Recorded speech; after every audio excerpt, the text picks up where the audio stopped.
ఏదైతే ప్రభుత్వ కార్యక్రమాలు ఏవైతే ఉన్నాయో అది పరిశ్రమలు ఆల్రెడీ ఉన్న వాటికి అలాగే కొత్తగా పెట్టుకోబోయే పరిశ్రమలకి కావాల్సిన సహాయ సహకారాలు జిల్లా పరిశ్రమ కేంద్రం ద్వారా అందించడం జరుగుతుంది. ముఖ్యంగా అర్బన్లో కానీ రూరల్ ఏరియాలో కానీ ఏవైతే అన్ఎంప్లాయిడ్ యూత్ ఉన్నారో వాళ్ళకి కాన్సన్ట్రేట్ చేస్తూ ఎంఎస్ఎంఈలు పెట్టుకోవడానికి గల అవకాశాలు, కావాల్సిన అప్రూవల్స్, అలాగే ప్రభుత్వం నుంచి వచ్చే రాయితీలు, అలాగే గవర్నమెంట్ ఆఫ్ ఇండియా స్కీమ్ ఏదైతే పిఎంఈజీపీ స్కీమ్ ఉందో ఆ స్కీమ్ ద్వారా యువతకి కావాల్సిన పరిశ్రమలు పెట్టుకోవడంలో తోడ్పాటును అందించడం జరుగుతుంది. ప్రధానమంత్రి ఉపాధి కల్పన పథకం, ఈ పథకం ద్వారా ఏదైతే పట్టణ ప్రాంతం కానీ గ్రామీణ ప్రాంతంలో కానీ మనకి 25% సబ్సిడీ అండ్ రూరల్ ఏరియాలో అయితే 35% సబ్సిడీతో మనం ఈ స్కీమ్ని ఇంప్లిమెంట్ చేయడం జరుగుతుంది. ఇందులో గరిష్టంగా ప్రాజెక్ట్ కాస్ట్ మ్యానుఫ్యాక్చరింగ్ అయితే 50 లక్షల వరకు, సర్వీస్ యాక్టివ్ అయితే 20 లక్షల వరకు ఈ స్కీమ్ ద్వారా మనం పెట్టుకోవడానికి అవకాశం ఉంది. సో దీనికి సంబంధించి విధి విధానాలు, తర్వాత ఏ విధంగా అప్లై చేసుకోవాలనేది ఒకసారి గమనిస్తే ఆన్లైన్ ద్వారా మనం కేవీఐసి పోర్టల్లో ఉంటుంది. ఈ పోర్టల్లో మనం ఆన్లైన్ ద్వారా ఈ అప్లికేషన్ ఫైల్ చేయడం జరుగుతుంది.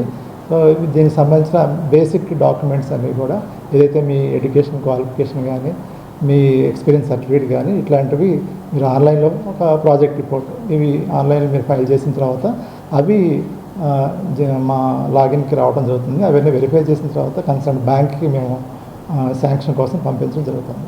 ఒకసారి శాంక్షన్ అయిన తర్వాత వాళ్ళకి ఆన్లైన్లో ఈడీపీ ట్రైనింగ్ అయిన తర్వాత వాళ్ళకి గ్రౌండింగ్ అవ్వడం జరుగుతుంది. Concern bank manager sanction and grounding అవ్వడం జరుగుతుంది. ఇది అయిన తర్వాత కేవీఐసి ద్వారా మీకు సబ్సిడీ రావడం జరుగుతుంది. ఇది బేసిక్గా. ఇందులో ఏదైనా అనుమానాలు, సందేహాలు ఉన్నట్లయితే మీరు డిఐసిని కాంటాక్ట్ చేయవచ్చు.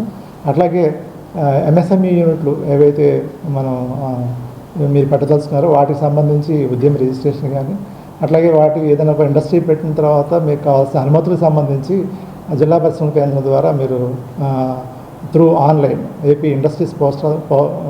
ఇండస్ట్రీస్ పోర్టల్ ద్వారా మీరు ఆన్లైన్లో అప్లై చేసుకోవచ్చు. సో ఈ అప్లై చేసే క్రమంలో మీకు అన్నీ కూడా ఈ ఇండస్ట్రీస్ పోర్టల్లోనే ప్రతి ఏదైతే మీరు డిపార్ట్మెంట్కి అప్లై చేస్తారో ఆ డిపార్ట్మెంట్కి సంబంధించి అన్ని డీటెయిల్స్ కూడా మీకు పోర్టల్లోనే మీకు ఇవ్వడం జరుగుతుంది. ఏదైనా మీరు అనుమతికి అప్లై చేసేటప్పుడు ఏదైనా సందేహాలు ఉంటే డిఐసిని సంప్రదించవచ్చు. అట్లాగే మనకి ఇంకొక స్కీము పిఎం విశ్వకర్మ, ఇది government of India scheme. So ఈ స్కీమ్ ద్వారా 18 రకాల వృత్తుల్ని మనం ఆల్రెడీ చేస్తున్న వాళ్ళ తాతలు తండ్రులు పూర్వీకుల నుంచి చేస్తున్న ఈ చేతి వృత్తులు కళాకారులు ఎవరైతే ఉన్నారో వాళ్ళకి మనకి గవర్నమెంట్ ఆఫ్ ఇండియా ప్రోగ్రామ్ ద్వారా సపోర్ట్ చేయడం జరుగుతుంది. ఆల్రెడీ మనకి కొన్ని అప్లికేషన్స్ విశాఖపట్నానికి సంబంధించి ప్రాసెస్లో ఉన్నాయి. స్టేజ్ 1లో concerned panchayat sarpanch or municipality level అయితే కార్పొరేషన్ లెవెల్ అయితే కన్సర్న్ కమిషనర్ వెరిఫై చేయడం జరుగుతుంది. స్టేజ్ 2లో కలెక్టర్ ఉండే ఆధ్వర్యంలో ఉండే డిస్ట్రిక్ట్ ఇంప్లిమెంటేషన్ కమిటీ దీన్ని వెరిఫై చేయడం జరుగుతుంది. స్టేజ్ 3లో స్టేట్ లెవెల్ కమిటీ వెరిఫై చేసి ఫైనలైజ్ చేయడం జరుగుతుంది. ఒకసారి ఫైనలైజ్ చేసిన తర్వాత వాళ్ళకి ట్రైనింగ్స్ ఇవ్వటం, అట్లాగే టూల్ కిట్స్, ఈ ట్రైనింగ్ పీరియడ్లో వాళ్ళకి స్టైఫండ్ ఇవ్వటం ఇది జరుగుతుంది. ఆ తర్వాత వాళ్ళకి బ్యాంక్ లోన్ కూడా ఇవ్వడం జరుగుతుంది. 1 లక్ష నుంచి 3 లక్షల రూపాయల వరకు 2 ఫేజెస్లో ఇవ్వడం జరుగుతుంది. ఇది బేసికల్గా బ్రీఫ్గా మేము డిఐసి విశాఖపట్నం ద్వారా జరిగే కార్యక్రమాలు. సో ఈ సందర్భంగా నేను హ్యాపీ ప్రజలకు మరింత చేరువగా ఉండాలని, అలాగే ఏవైతే సర్వీసెస్ చేస్తున్నామో డిఐసి ద్వారా అవన్నీ కూడా అందరికీ చేరాలని అనుకుంటున్నాము. ఇట్లా కొత్తగా ఇండస్ట్రీస్ పెట్టుకునే వాళ్ళకి కూడా న్యూ ఇండస్ట్రియల్ పాలసీ ఒకటి రాబోతుంది. సో గవర్నమెంట్ దానికి సంబంధించి సెక్టర్ వైజ్ పాలసీని డివైడ్ చేస్తుంది. ఈ 24, 27 ఈ 5 సంవత్సరాలు 24, 24, 29 ఈ 5 years సంబంధించి కొత్త పాలసీలు రాబోతున్నాయి.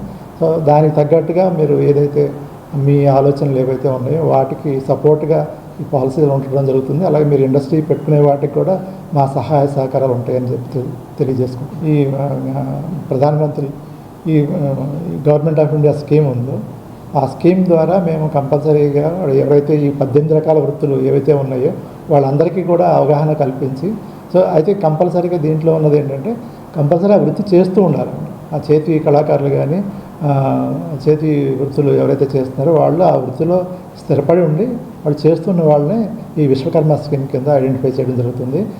వాళ్ళకి అవేర్నెస్ ప్రోగ్రామ్స్ కూడా కండక్ట్ చేయడం జరుగుతుంది. ఇప్పుడు దాకా జరిగినాయి. అలాగే జరుగుతున్న ఆన్లైన్లో ఏవైతే అప్లికేషన్లు వచ్చినాయో అవన్నీ కూడా వెరిఫై చేసి ఎలిజిబుల్ క్యాండిడేట్స్కి మేము ట్రైనింగ్ ఇవ్వటం, వాళ్ళకి అడ్వాన్స్ ట్రైనింగ్, బేసిక్ ట్రైనింగ్, అట్లాగే అడ్వాన్స్ ట్రైనింగ్, అట్లా వాళ్ళకి సంబంధించి టూల్ కిట్స్ కూడా ఇవ్వడం జరుగుతుంది. అట్లాగే ఫ్యూచర్లో వాళ్ళకి కావాల్సిన డెవలప్ చేసుకోవడానికి అవసరమైన లోన్స్ కూడా మేము బ్యాంక్ ద్వారా ఇవ్వడం జరుగుతుంది. మనకి ఏదైతే ఈ కార్యక్రమాలు సెల్ఫ్ ఎంప్లాయ్మెంట్ కానీ లేకపోతే ఎంఎస్ఎంఈ ఎస్టాబ్లిష్మెంట్లో కానీ డెఫినెట్గా మేము మహిళలకి ప్రాధాన్యత ఇస్తున్నాము. సో వాళ్ళకి అవేర్నెస్ ప్రోగ్రాంలు కండక్ట్ చేయటం, ప్రత్యేకంగా ఎవరికైతే నీడీ పీపుల్ ఉన్నారో వాళ్ళకి ఆ వృత్తికి సంబంధించి కానీ లేకపోతే జనరల్ యాక్టివిటీస్ సంబంధించి కూడా మేము అవేర్నెస్ ప్రోగ్రామ్స్ క్రియేట్ చేయడం, అట్లాగే రెస్పెక్టివ్ డిపార్ట్మెంట్స్ నుంచి కానీ లేకపోతే స్కిల్కి సంబంధించి వాళ్ళకి స్కిల్ ట్రైనింగ్ కానీ వాటికి రెస్పెక్టివ్ డిపార్ట్మెంట్స్ నుంచి స్కిల్ ప్రొవైడ్ చేసే అవకాశం దీని ద్వారా ఉందండి. సో ఇంకా ఎక్కువగా కూడా ఈ సందర్భంగా ఉమెన్ ఎంటర్ప్రెనర్స్ని ఎంకరేజ్ చేయడానికి మేము ప్రయత్నం చేస్తాం.